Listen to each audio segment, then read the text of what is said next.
as of right now, Arizona State is in, Colorado is in, Big 12 title game. This game determines the other team. Arizona State is firmly in. They're in. And it's the last game of the night. It's the last game of the night. 10:15, I think it is. 10:15 p.m. Houston at BYU. Just to kind of set the stage here for this preview. Colorado, with that result right there, Colorado is the biggest Houston fans on the planet. Because if Houston pulls it off, Colorado and Arizona State will meet in the Big 12 title game. However, if BYU wins this game, it'll be BYU and Arizona State in the title game, according to our predictions, at least for right now. So really, BYU, just go over what they need to do, and we kind of talked about it already, kind of happened in one of our predictions already. Win and Iowa State loses, or win and Arizona State loses. We already predicted Arizona State to beat Arizona, and we both predicted Iowa State to lose. So what has had to happen for BYU has happened. It's as simple as that. BYU just needs one of those two teams to lose. The Colorado game does not matter for BYU at all because they're already ahead of Colorado in the standings. So really, that game does not matter. They got to be Houston, though. And right, it was obviously had some the big results earlier this year. So BYU, their playoff hopes are still alive. Big 12 title hopes are still alive. They just need one of Iowa State and Arizona State to lose. So, Dawn, you have the Houston offense in this game. What should we be looking out for when they have the ball? Okay, Houston's not a particularly high-scoring team. It's been a little better since they replaced Donovan Smith with Zion Chris at quarterback, the Louisiana transfer. They, much like several of these teams we've talked about today, they want to run the football. That's not a question. With Chris as their quarterback, they're 3-3. He's their leading rusher in that span with 380 yards. It's over 5 yards a carry, okay, or nearly 5.5 yards a carry.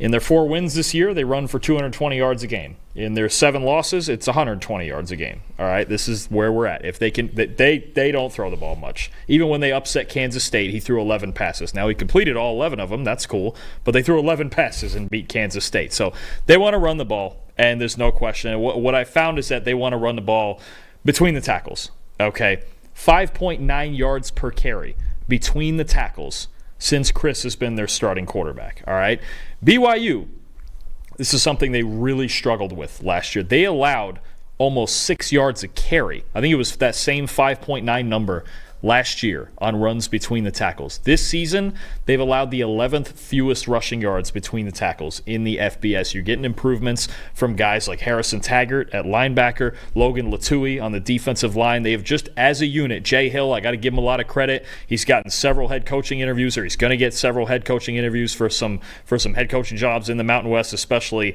Give him a lot of credit. This team's a lot more physical than they were last year between the tackles, and I've said over and over and over, the Big 12 is going to come down to run defense. And if BYU's run defense shows up in this game, Houston does not have a whole lot of other options. They have not scored very many points this season, and when they have, it's running the ball right down the middle, right between the tackles, controlling time of possession, and winning low-scoring games. BYU needs the run defense to show up in this game. Yeah, absolutely. And on the other side of the ball, Dawn, BYU, can they finish drives, man? Honestly, BYU in the red zone has had some major, major issues this year. So against Kansas in that 17-13 loss, BYU had 4 trips to the red zone and only 6 points to show for it. They had a pick right before halftime on the goal line. They went for it late in the game when they had to go for it, really, and they came up short in that one as well. So 6 points to show for it on 4 trips to the red zone. If you really did the math, kicking 4 field goals would have won them the game. They would have won the game against them with the field goals. They would have won 19-17 over Kansas if that, of course, happened. Right now, Dawn, they have a 65.1 offensive grade in the red zone. That's 92nd in the country. They have a 59% touchdown percentage in the red zone. That's 87th in college football. So barely over half of their red zone trips resulted in a touchdown. However, Houston has the worst red zone defense in college football with a 53.9 red zone defensive grade so far this year. Houston has allowed points on 86% of red zone drives, which is 109th in the country, and they've allowed a touchdown on over 65% of their red zone drives, which is 92nd in America. So BYU's inability to finish drives has really been their biggest weaknesses of the offense all year.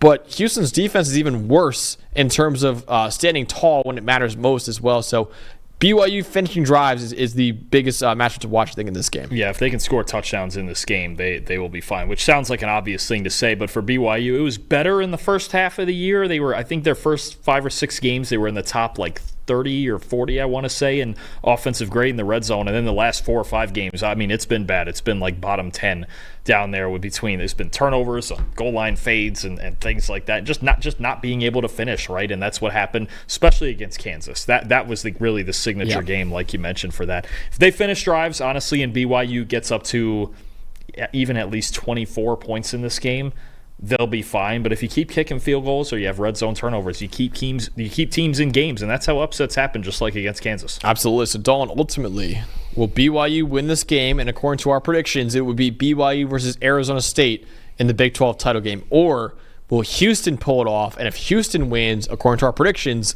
it would be Arizona State against Colorado for the Big 12 title. Okay, so one of two things is going to happen here with BYU, and I don't think either of them is good for Houston. One, they're going to have a chance playing last among everybody at 10-15 on Saturday. They're going to have a chance to make the Big 12 title game at home, which is extremely motivating, right? Two, for various other circumstances, by then they could be out of it, right? And the tiebreakers and whatever else, whether they win or lose, right? They need other things to happen. They need Arizona State or Iowa State to lose. If they both win, they're done. Yeah. Right? So the other thing that could happen is they come in here and they're raging pissed off because they're not in the Big 12 title game after such a great season, and they take out all their anger on Houston. Either way, I think this is BYU's bounce-back game. Yeah. I think their run defense has been really good all year. I think it's going to show up regardless of the circumstance, and I think if nothing else, even if they get to be pissed off and go 10-2 and probably not get an at-large bid to the playoff and you know have at the end, it's a little bit disappointing considering they're 10-2, but they lost 2 really big games recently, and I think either way they're looking to bounce back and play good football against. Well, I just thought about it. I was going to say against the Cougars, but they're both Cougars.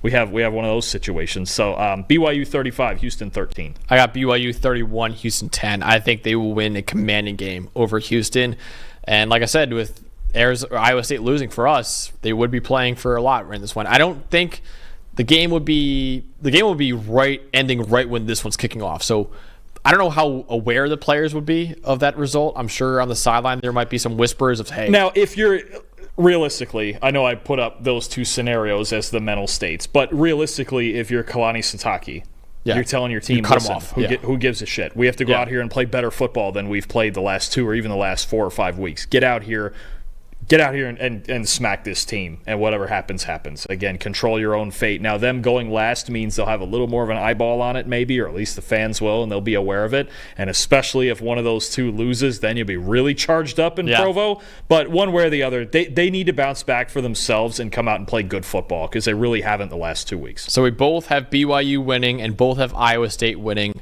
or Iowa State losing, which means it'll be BYU against Arizona State in the Big 12 title game. And Dolan, according to our other predictions, it would be Miami against SMU in the ACC title game. It would be Texas against Georgia in the SEC title game. And it would be Oregon against Ohio State in the Big Ten title game as well. Hey, thanks for watching another episode of the PFF College Football Show. Please make sure you guys subscribe to the channel. Also, subscribe to PFF Plus at subscribe.pff.com for all of the same data and grades that we use in our show, plus fantasy tools, betting tools, and our mock draft simulator.